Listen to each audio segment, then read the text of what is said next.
Hello everyone, it is AKARI. So tired even puns aren't working right now. It has been a long week. But here I am once again to bring you content. And not just any content, it is that highly anticipated part 3 of that Sonic Superstars update series I have. A bit of backstory for those new folks in the channel. A few videos back, a bunch of videos back, I made part 1 of my turning modern Sonic characters into classic. And since people had suggestions, I made a part 2. And I thought that'd be it for that series, genuinely. But oh boy was I wrong. Lots of people had more suggestions that sounded way too fun to pass up. So, we're gathered here to fulfill the prophecy, part 3 with 3 more characters, all suggested by you guys in the comments. Before we move on though, leave your guesses on which characters will be in this video. If you need to, pause the video, but no peeking, okay? No peeking. And since you're down there, like the video and sub to the channel. Haha, very sneaky. But yeah, all guesses done? Awesome, let's go! We start off the video with classic Lanolin the sheep, because we need more sheep justice in this world. This one was very interesting to me actually, because I really did not know on what direction to go, like the cutesy first appearance or the canonical personality she has right now. So I said both is good. I actually made her look very childish in this drawing because I wanted her to look more cutesy, and since I think it's confirmed that the classic versions are the child versions of the Sonic characters, like the modern Sonic characters, well, it just made sense to me. I think something that helped a lot the childish look is that I made her have 2 pigtails of her fur. Like in the usual Lanolin design, she has 4. But her having 2 pigtails at this stage of her life just made more sense since she's the tiny bite version, you know, the pocket-sized friend. So she'd have less fur. And I think that's pretty cute. So moving on. I also got rid of her horns, because again, I think the horns make her look a bit older, and I really went with the childish look on this design. Now on the coloring front, that was a bit hard again, with the same issue I had with silver about how do you make white paler, you know? So I had to take the L and make her white, because there's no way you're making white paler. But I did make sure to edit a bit of the colors that she has on her clothes, because I made them a bit more saturated than the original design. Just a smidge. Because I noticed that in classic designs, usually the clothes are a bit more saturated than the fur / quill / anything. Every time I try to say that Sonic has fur or quills in some place, some other folks correct me about it, and to be honest, I'm not sure what to call it anymore, so whatever they have. But back to the design, last detail I want to point out is I gave her a little bell instead of the bell she has on her neck usually, because I thought that giving her this tiny bell would be the cutest thing to add to this design. And I don't think I'm wrong, because I think that makes her look very adorable. Either way, I think those are all of my notes for this design, so let's move to the next one. I think this one was the most requested on last video, so let's draw Styx the Badger as a classic version. Not gonna lie, this one was a lot of fun. I really like Styx's paranoid energy, so for the posing, I went in 2 different angles. For the big full shot, I made her point at the camera as if she were accusing you of something. She just knows what you did, no use in hiding it. And on the other poses, I went more in a deceiving, cute, innocent look. Just because I think that when she was little, she was even more of a menace than she is in Boom. She would trick you that she was nice and quiet, and then when she got confident, she would drop all her conspiracy theories on you, And I don't know, I thought that was such a fun angle to look at her. But changing topics to her clothes, I was very tempted to give her a dress, kind of what I did with Blaze in her classic design way back in part 1. But I decided against it because I think that idea is getting a bit too repetitive. So I went with a more classic Amy approach, being a top and a skirt.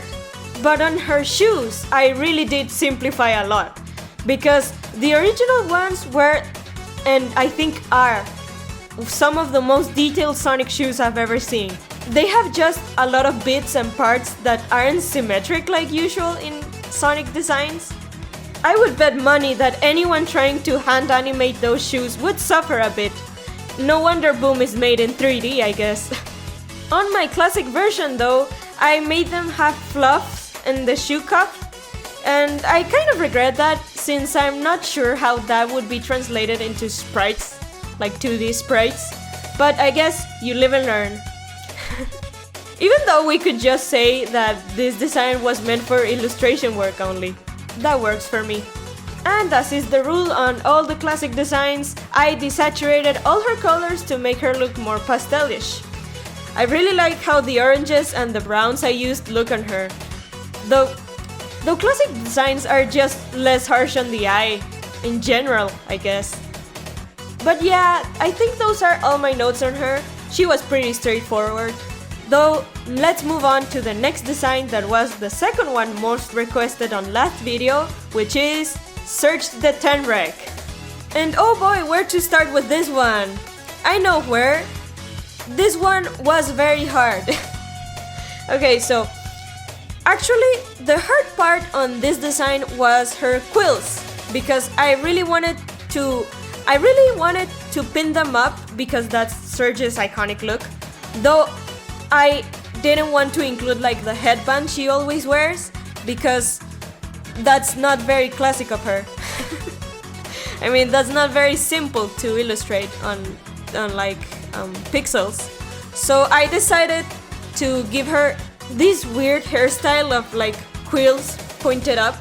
You know, my inspiration on this one was that one frame from Sonic CD where Amy like has her quills up. That was like my holy grail on this design, and I think that works.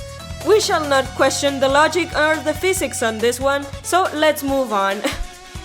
I kept her forehead markings because that I simply could not remove that, but what I did remove was like the little earrings she has and like the little bits on her cuffs.